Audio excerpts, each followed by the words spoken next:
বিধানসভায় সাক্ষাৎ হলো আরজিকর কাণ্ডে নির্যাতিতার বাবা মা ও বিরোধী দলনেতা শুভেন্দু অধিকারী। পাশাপাশি বিরোধী দলনেতা এদিন বাংলাদেশের হিন্দুদের অস্তিত্ব রক্ষার অন্যতম মুখ বাংলাদেশের সম্মিলিত সনাতনী জাগরণী জোটের মুখপাত্র চিন্ময় মহাপ্রভুর নিঃশর্ত মুক্তির দাবিতে পশ্চিমবঙ্গ বিধানসভায় বিক্ষোভ প্রদর্শন করেন। হসপিটালে রোগীদের সেবা করতেই এসেছিল, তার একটা ডিউটি ছিল। ডিউটিরত অবস্থায় রাত্রি 11:15 সে আমার সঙ্গে কথা হয়েছিল এবং সে আমাকে বললো, মা কোনো চিন্তা নেই, তোমরা খেয়ে দিয়ে ঘুমিয়ে। তারপরে কি হলো তার সাথে, আমার মেয়েটা কি অপরাধ করলো যে তাকে এবং নৃশংসভাবে তার কাজের জায়গায়, সে তো সুরক্ষিত, সে হসপিটালটা তার দ্বিতীয় বাড়ি। আমি তো তাকে বলতাম হসপিটালে গেটে ঢুকে যাবি, আমাকে একটা ফোন করবি, আর আমার কোনো চিন্তা থাকবে না। সেখানে তার সুরক্ষিত জায়গায় তার কি হলো, এরকম নৃশংসভাবে তাকে খুন করা হলো। হসপিটালে তাহলে কি তৈরি হচ্ছে আজকে? ডাক্তাররা কেন তাকে এইভাবে নির্মম হবে? সেখানে কি ডাক্তার তৈরি হচ্ছে? আর আমাদের দেশে মহিলারা কি কাজের জায়গায় সুরক্ষিত? এটা আমি আজও জানতে পারলাম না যে আমার মেয়ের সাথে সেই রাতে কি ঘটেছিল। এত যন্ত্রণা, এত তিল করে আমি প্রতিনিয়ত শুধু আমার নিজেকেই কোশ্চেন করি, কি হলো তার সাথে? আমার মেয়েটা কি এমন অপরাধ করলো যে তাকে এইভাবে নির্মম ভাবে মারা হলো? সে তো তার স্বপ্নের জায়গায় ছিল, ওখানে আরজি করে চান্স পেয়ে আমার মেয়েটা খুব খুশি হয়েছিল এবং তার অনেক স্বপ্ন ছিল। তার স্বপ্নগুলো সফল হতে দিল না। দুষ্কৃতীরা তার স্বপ্ন চোখ দিয়ে রক্ত বার করে ছাড়লো। কেন এই নির্মম পরিস্থিতি হলো? তার জন্য আপনারা যেমন আমার পাশে ছিলেন এতদিন, তেমনি শুধু আপনারা এই কজন বললে হবে না, সমস্ত দেশের লোক, সমস্ত পৃথিবীর লোক আমার সাথে এসে লড়াই করতে হবে। যেমন ভবিষ্যতে ছিলেন তেমনি আগামীতেও আমার পাশে আপনাদের চাই।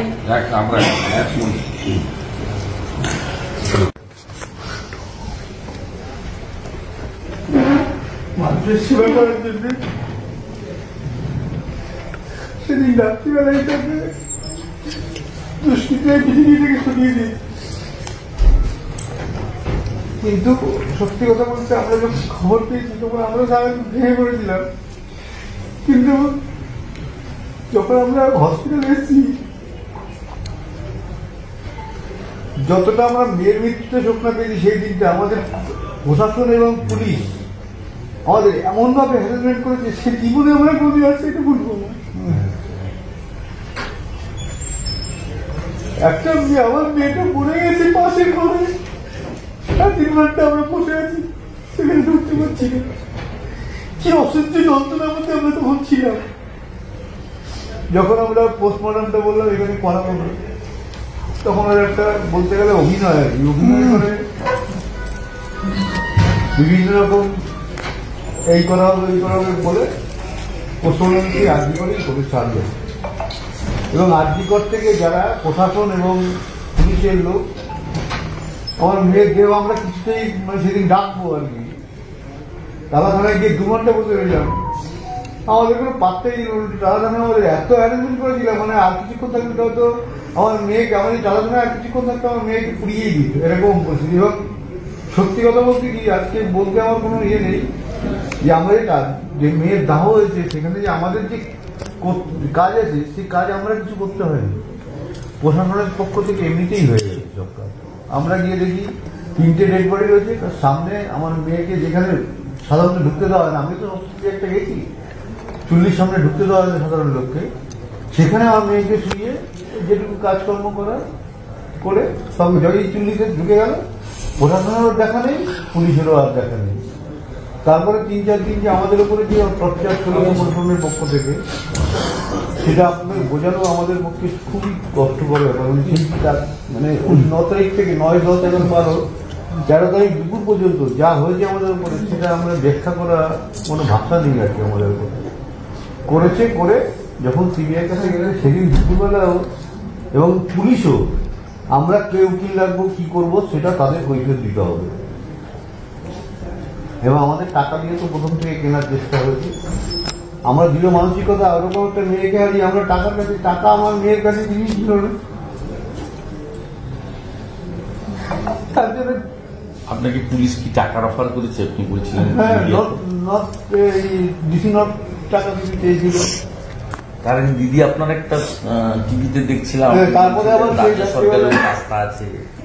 প্রথম অবস্থাতে ওটা আমাদের বলার কোনো মতো। রাস্তা ছিল না, প্রথম অবস্থাতে আমাদের কোনো রাস্তাই ছিল না। পাশ থেকে কার গলা শুনছিলাম আমরা যখন বলছিল সঞ্জীব মুখার্জি। সঞ্জীব মুখার্জি। কাউন্সিলর। হ্যাঁ। তখন আমি করতে চাইনি, আমার প্রচন্ড জ্বর, শরীর খারাপ ছিল। জোরজবরদস্তি করে আমাদের বসতে ভিডিওটা পারছি করানো না। হয়েছিল, যেহেতু জোরজবরদস্তি। সুবর্ণ গোস্বামী এসে বাইরে ব্যাপারটা মিডিয়াকে বলেছিলেন, ওই জন্য রাত্রিবেলা এবং গোলা থানার অফিসার আমরা দরজার সামনে দাঁড়িয়ে নিয়েছে, ওই সঞ্জীব মুখার্জি আমাদের থেকে ভিডিও করছে। সেই ভিডিও তো পরবর্তীকালে পার্টি অফিস থেকে পাবলিশ করা হয়েছে। যখন আমি আর্জি করে গিয়ে প্রশ্নটা তুলেছিলাম, তারপরে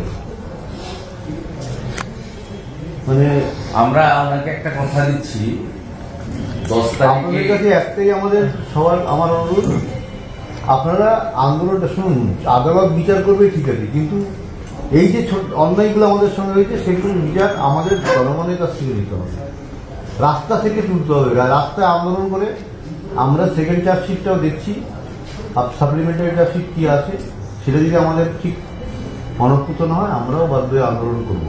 আমরা আপনাদের কথা দিচ্ছি, আমরা সবাই আপনার সঙ্গে, এটাই আপনাদের কাছে আমার সবাই এর জন্যই আজকে আমরা অঙ্গীকার করছি। এর জন্যই আমরা আমরা- অঙ্গীকার করছি, আমরা আছি। আমি যেন দেখতে পাই যে আপনারাও আমার সঙ্গে আমরা আছি।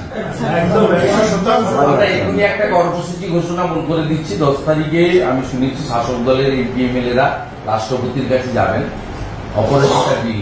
সেটা ভালো, তো আমরা তো সাপোর্টও দিয়েছি, কিন্তু পরে 9 তারিখের পরে।